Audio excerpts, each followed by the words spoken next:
akan menampilkan roleplay pharmaceutical care pada pasien shock sepsis akibat urosepsis pada MRI 24 Desember 2024.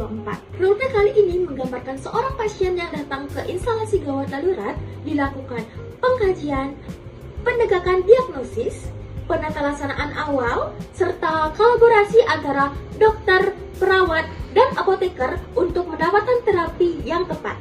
Selamat menyaksikan!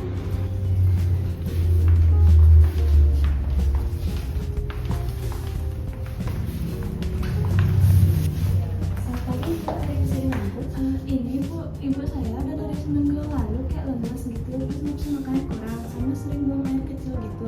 Terus dari tadi pagi ibunya tuh demam sama udah linglung sama sulit tidak ngomong gitu.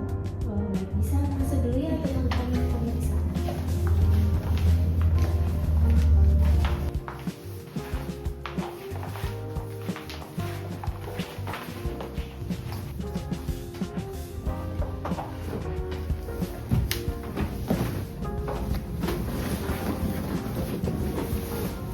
Permisi Ibu, apakah masih bisa dengar suara saya?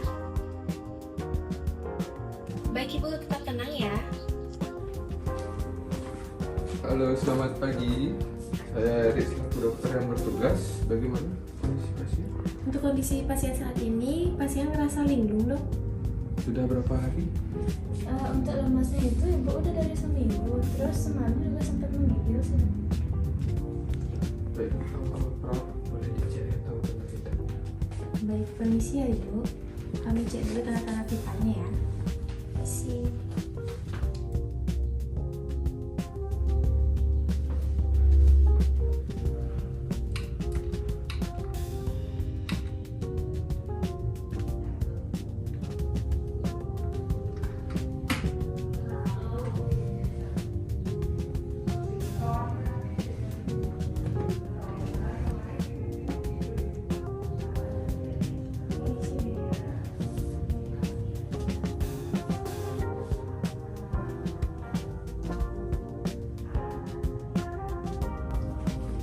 Permisi dok, untuk hasil pemeriksaan pasiennya itu tekanan darah pasiennya cukup rendah, nadinya itu cepat, untuk frekuensi nafasnya itu dia meningkat dok, dan di suhu tubuhnya itu dia meningkat juga.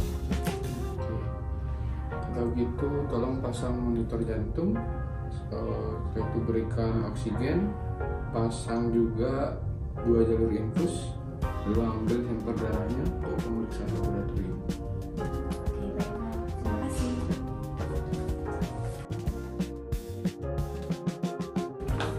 Permisi dok, untuk hasil laboratorium pasiennya sudah keluar dok. Jadi untuk hasilnya, gula darah suatu 556 mg/dl, defisitnya itu ada di 52.800 mikroliter, prokaliotinnya ada di 207,72 mg/ml, untuk CRP-nya dia ada 259,56 mg/l, albuminnya dia di 2,4 Eg/dl, kaliumnya ada di 2,4 mmol/l, dan pada analisis ditemukan bakteri Yeast cell. Oke, terima kasih. Jadi berdasarkan kondisi klinisnya itu pasien hipotensi, terus peningkatan leukosit juga, prokalsitoninnya yang sangat tinggi, serta ada dugaan infeksi di saluran kemih. Jadi saya menegakkan diagnosa ke pasien itu shock sepsis akibat urosepsis, disertai dengan ketosidosis diabetik dan gagal napas akut.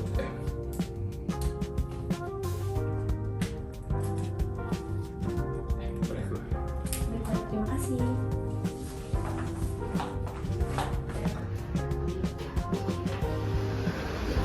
Permisi.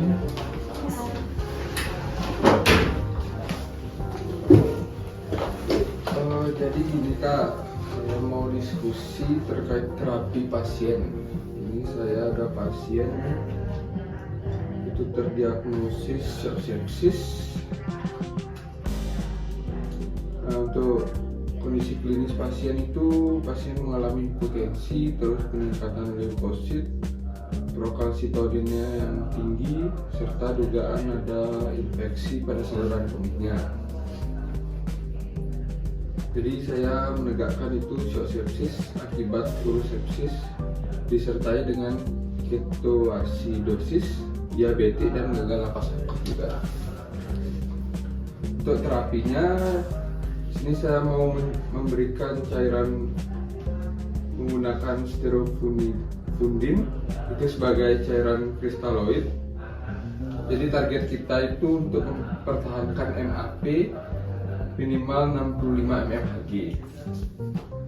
Nah, bila setelah resusitasi cairan MAP masih di bawah target, nanti kita bakal lanjutin itu pakai norepinephrine sebagai vasopresor pada lini pertamanya. Jadi setelah itu ada juga antibiotik empiris intravena yang harus segera diberi sambil menunggu hasil kulturnya juga. Baik dok, setelah melakukan pengkajian terapi pasien, bahwa saya setuju diberikan resusitasi cairan kristaloid menggunakan sterofundin sekitar 30 ml per kilogram berat badan sebagai terapi awal shock sepsis. Antibiotik empiris sebaiknya juga diberikan dalam 1 jam pertama setelah diagnosis shock sepsis ditegakkan agar terapi tetap optimal. Namun di sini saya menemukan bahwa kadar kalium pasien hanya sekitar 2,4 mmol per liter. Saya menyarankan untuk dilakukan koreksi hipokalemia terlebih dahulu sebelum pemberian insulin, karena pemberian insulin pada hipokalemia berat itu dapat menurunkan kadar pasien lagi dan meningkatkan risiko aritmia. Selain itu, saya juga akan melakukan monitoring terhadap tekanan darah dan MAP pasien, urin output, kadar kalium, gula darah, leukosit, prokalsitonin, fungsi ginjal, dan juga respon klinis dari pasien. Baik, terima kasih atas rekomendasinya ya. Mungkin Rod bisa ditindak.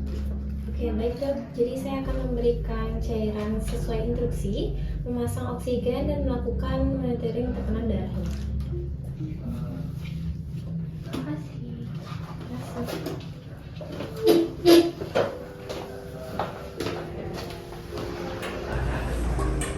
Misi baik, keluarga pasien atas nama Nyonya S, bisa silakan masuk untuk penjelasan dari dokter ya.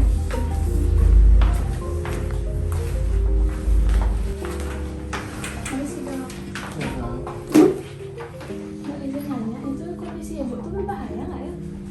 Jadi kondisi AS itu cukup berbahaya ya, mengingat ada infeksi.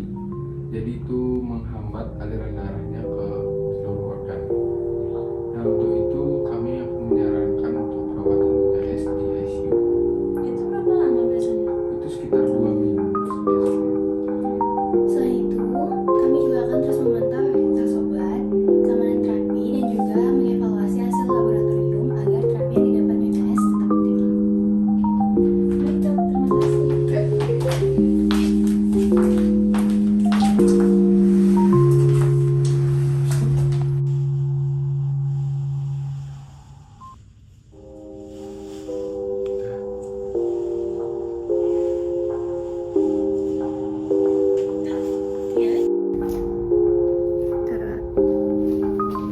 Permisi dok, pasien sudah siap untuk dipindahkan ke ruang ICU.